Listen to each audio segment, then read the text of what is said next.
My name is Emily Carter. I'm 29 years old, and for nearly a decade, my family acted like I didn't exist. No calls, no visits, no place at their table, just silence and the sting of being erased. They thought I'd stay broken, small, forgotten. But the day my uncle's will was read, everything they'd built tilted on its head. Because the moment $15 million became mine, properties, and power her family never imagined she'd hold. And the very people who abandoned her suddenly came crawling back. And I was ready to show them what being unwanted had truly cost. For 9 years, my phone sat silent whenever family holidays rolled around.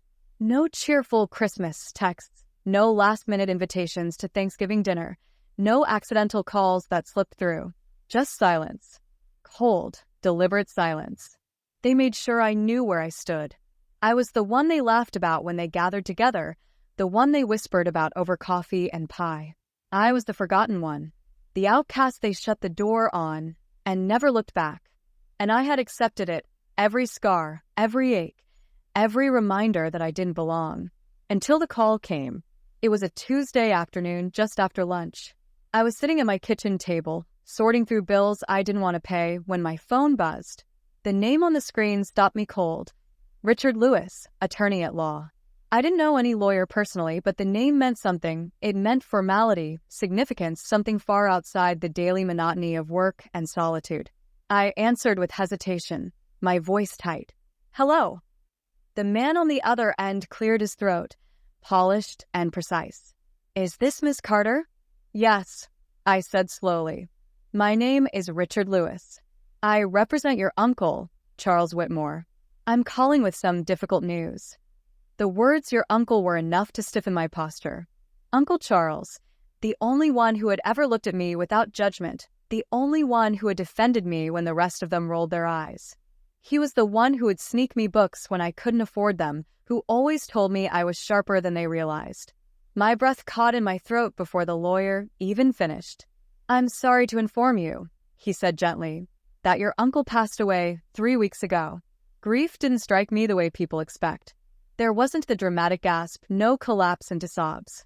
It came quieter, heavier, like a stone pressed against my chest. The last person who had ever made me feel like I mattered was gone. But before I could drown in that weight, the lawyer's voice cut through. There is something else. Your uncle left a will. Everything, his estate, his assets, his holdings, he left entirely to you. The words hung in the air, and for a moment, I thought I'd misheard him. To me? Yes. To you alone. The estate is valued at approximately $15 million. His instructions were very clear. I'm obligated to read the terms aloud to you, but in essence, every cent is yours. No one else is included. $15 million. I stared at the wall in front of me, my pen slipping from my hand. My uncle, the man my family ridiculed for being eccentric, had just made me the heir to everything he built. I didn't say anything at first. My silence must have made the lawyer nervous, because he continued, I understand this may be overwhelming. If you'd like, we can meet at my office to go through the details. I finally managed a shaky, yes, of course. The call ended, but the air around me buzzed like static. My uncle was gone. My family, those who had shoved me aside like I was nothing, had no idea yet. But they would, and I knew exactly how they would react. I didn't have to wait long. Within hours, the news spread as if the will had been broadcasted on national television. My phone lit up in a way it hadn't in years. Missed calls, texts, voicemails, names I hadn't seen on my screen in nearly a decade suddenly flashing like neon lights. My mother, my father, both of my sisters, even cousins who once walked past me at the grocery store without acknowledgement. They all came flooding back, their words dripping with artificial sweetness. We've missed you. Let's reconnect. It's been too long. We should have a family dinner, just like old times. Old times. I almost laughed out loud when I read that one. Old times meant me standing at the edge of the table while they shared inside jokes. Old times meant me leaving before dessert because I couldn't stand the smirks. Old times meant silence on birthdays, excuses on holidays, and endless reminders that I was not one of them. Now suddenly they remembered me. By the fifth voicemail, I stopped scrolling and set the phone down, letting it vibrate across the counter. I didn't answer. I didn't need to. Not yet. 2 days later, I sat in Richard Lewis's office. Polished wood desk, leather chairs, shelves lined with neat rows of legal volumes. Papers lay stacked before me. Every detail of the inheritance spelled out in black and white. He explained the properties, the investments, the accounts, all signed over without loopholes or contingencies. When the phone rang again, I looked at Richard and said, "Put it on speaker." It was my mother's voice, trembling with a rehearsed mixture of regret and longing. "Sweetheart, we've been so worried about you. We just want to make things right. Can we please sit down and talk? Just us as a family." Behind her, I heard the faint echo of my father, my sister chiming in. They were all crowded around the phone, voices weaving together in false harmony, pleading, bargaining, pretending. Richard raised an eyebrow at me, waiting. I met his gaze, steady. Then I leaned forward, my voice calm, even precise. "You cut me off when I had nothing," I said, my tone carrying no hesitation. "Now I have everything, and the truth is I don't need you anymore." The silence on the other end was suffocating. My mother stammered, my father tried to interject, my sister's voice cracked in protest. But the lawyer spoke firmly, cutting through their noise. "The will is airtight. There is no contest. Every asset belongs solely to Miss Carter." Their begging turned desperate. Apologies poured out, followed by excuses, followed by cries that it was all a misunderstanding. I let them speak until the sound of it bored me. Then I ended the call. That moment, the click of the line disconnecting was the cleanest cut I had ever made. The first night after the call, I didn't sleep. Not because of nerves, but because the silence in my apartment carried a new weight. For years, quiet meant abandonment, a hollow echo of exclusion. Now it sounded different. It was the sound of power. The phone on my counter kept buzzing long into the night, names flashing across the screen like ghosts resurrected from a past I never wanted. I let each call fade unanswered, watching as the desperation built in real time. By morning, the tone of their messages had shifted. The first wave had been sweetened with nostalgia, dripping with false warmth. The second was a rush of guilt, claims that they had made mistakes and wanted to do better. But by dawn, the texts came sharp, pointed, laced with panic. "You're not seriously going to keep all of this to yourself, are you? This money should be shared. It belongs to the family. You can't possibly think Uncle Charles intended to cut everyone else out." I sat at the table, sipping coffee, scrolling through the words with an almost detached amusement. They had spent years proving I was worthless. Now they were willing to claw their way back into my life because of what they thought I could give them. The irony wasn't lost on me. That afternoon, I left my apartment to meet Richard again. His office became a fortress, a place where the storm outside couldn't touch me. He handed me envelopes filled with documents, each one confirming what I already knew. Everything had been transferred to my name. Properties in 2 states. Accounts stacked with numbers I could barely process. Stocks and investments that made me dizzy with their potential. There was no hidden trap, no clause waiting to snatch it all away. Charles had made sure of it. "You understand," Richard said carefully. "Your family may attempt to pressure you. Legally, they have no ground. But emotionally, they might try anything." I nodded. Let them try. 2 days later, the first attempt arrived, not through a phone call, but in person. I heard the knock just after sunset. It wasn't light, casual tapping. It was firm, insistent, like someone was determined to be heard. I opened the door, and there stood my sister, Erin. She looked exactly the same as the last time I'd seen her, polished, sharp, the kind of woman who spent hours making sure every hair was in place. Only now, her smile was stretched too wide, her eyes too eager. "Hi," she said, as if 9 years of silence hadn't existed. I was in the neighborhood. I didn't move. "You live 45 minutes away." Her smile faltered for a second, then returned. "I just thought we should talk. You know, face to face." Behind her, I noticed a car parked at the curb. Inside it, two shadows shifted. My parents. Of course, they wouldn't send Aaron alone.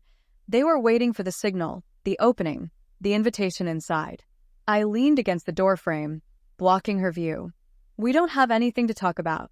Her tone sharpened. "Don't be like that. We're family." Family. The word stung, not because it carried truth, but because of how easily they weaponized it when convenient. "You made it very clear what I was to you," I said flatly. "That hasn't changed." Her lips tightened. She glanced at the car, then back at me. "Mom and Dad are here. They just want to see you." I almost laughed at the absurdity. 9 years without a knock, without a birthday card, without even a call when I was hospitalized once. And now they were sitting outside like children waiting to be picked up from school. Tell them I said no. I started to shut the door, but Erin's hand shot out, pressing against the frame. "This isn't fair," she snapped, her practiced charm cracking. "You can't keep all of this locked up. Uncle Charles would have wanted us to share it." "He left it to me," I said, my voice steady. "Not to you. Not to them. Me." Her face flushed. "We're your blood. And where was blood when I needed rent money? When I needed a couch to sleep on? When I needed a phone call just to know I wasn't invisible?" She didn't answer, because there was no answer. She stood frozen, mouth slightly open, as if words might save her if she found the right ones. I closed the door. The sound of it clicking shut was louder than any shouting match could have been. The next morning, they escalated. My phone rang nonstop, each voicemail more desperate than the last. My father's voice cracked with a tone I'd never heard before. My mother sobbed like she'd been betrayed. Cousins I hadn't spoken to since childhood sent paragraphs about sticking together and what family really means. I deleted every message. But silence, I realized, was not a shield forever. They weren't going to give up easily. And I wasn't going to spend the rest of my life waiting for knocks at my door. So I made a decision. If they wanted to chase me, they would be forced to chase me on my terms. I called Richard and asked for a list of everything. Every house, every account, every asset. He provided it, neat and orderly, and I studied it like a general reviewing a battle map. Charles hadn't just left me wealth. He'd left me leverage. Properties in neighborhoods my family could only dream of entering. Investments in companies they boasted about but never touched. Accounts larger than anything they'd ever seen. For the first time, I understood. This wasn't just inheritance. It was a weapon, and I wasn't going to use it passively. I drove to one of the properties, a sprawling house just outside the city. White pillars, wide windows, a driveway that curved like an invitation. I stood in the foyer, staring at marble floors that gleamed under the light.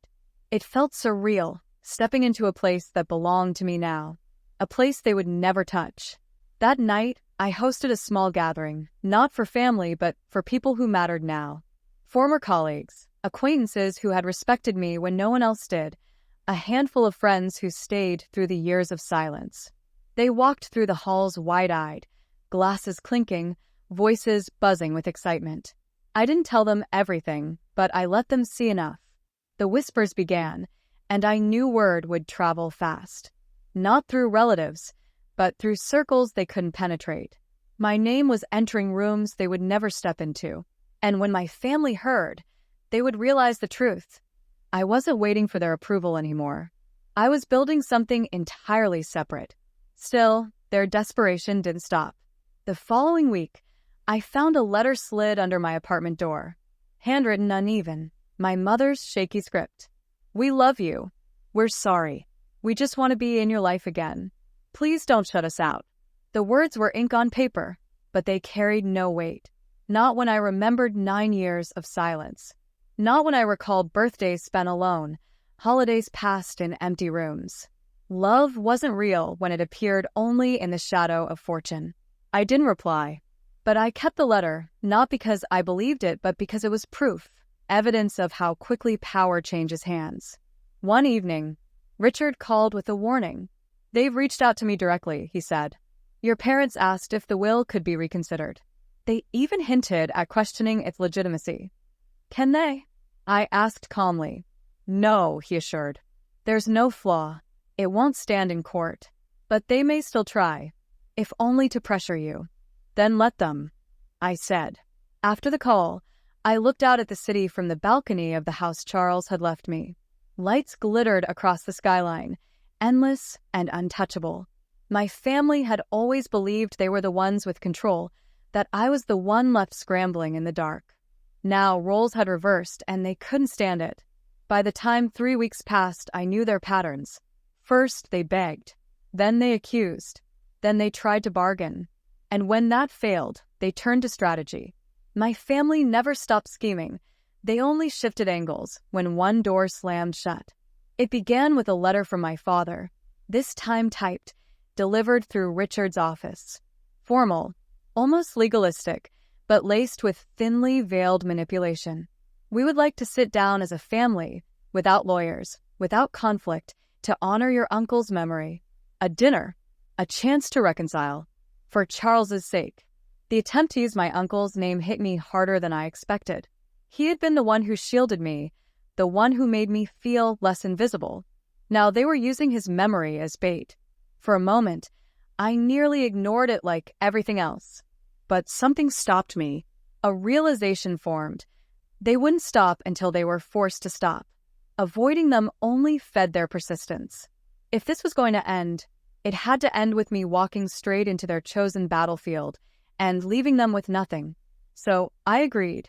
I told Richard, who immediately frowned. You don't owe them anything. You know that. I know, I said, but I want to look them in the eye when it's over. The restaurant they picked was one they'd used for birthdays when I was young. A place with low lighting, expensive menus, and waiters who never let a glass go empty. I arrived early, wearing black, sharp lines, deliberate. I wanted no softness in how they saw me. One by one they arrived. My mother, eyes already glistening with rehearsed tears. My father, stiff in a suit he hadn't worn in years. Aaron and my younger sister, Claire, both stepping carefully, their smiles cautious, as if testing how far they could push charm before it cracked. Behind them came 2 cousins I hadn't spoken to since high school, both of them carrying the same strained expressions. The waiter led them to the long table where I sat at the head. None of them commented on my position, but I noticed the flicker in their eyes. They were used to being at the center, used to being in control. Not tonight. Thank you for coming, my mother began, her voice fragile. We just wanted to be together again. It's been too long. I said nothing. I let her words hang in the air until they shriveled. My father cleared his throat. We've all made mistakes, but we're still connected.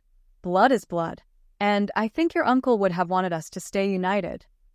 I leaned forward slightly. Don't use his name as your excuse. He left everything to me, for a reason. He saw you for what you are. The cousins shifted uncomfortably, glancing at each other. Aaron broke the silence, forcing a smile. Look, maybe we didn't treat you the best in the past. But this inheritance, it's not just about money. It's about family history, legacy. It should be shared. There it is, I said calmly. The real reason you wanted this dinner. They didn't deny it. They didn't have to. The truth was written across their faces. Claire leaned forward, her tone sharper. You can't seriously plan to keep all of this locked away. Think about what it could do for everyone. College funds, mortgages, businesses.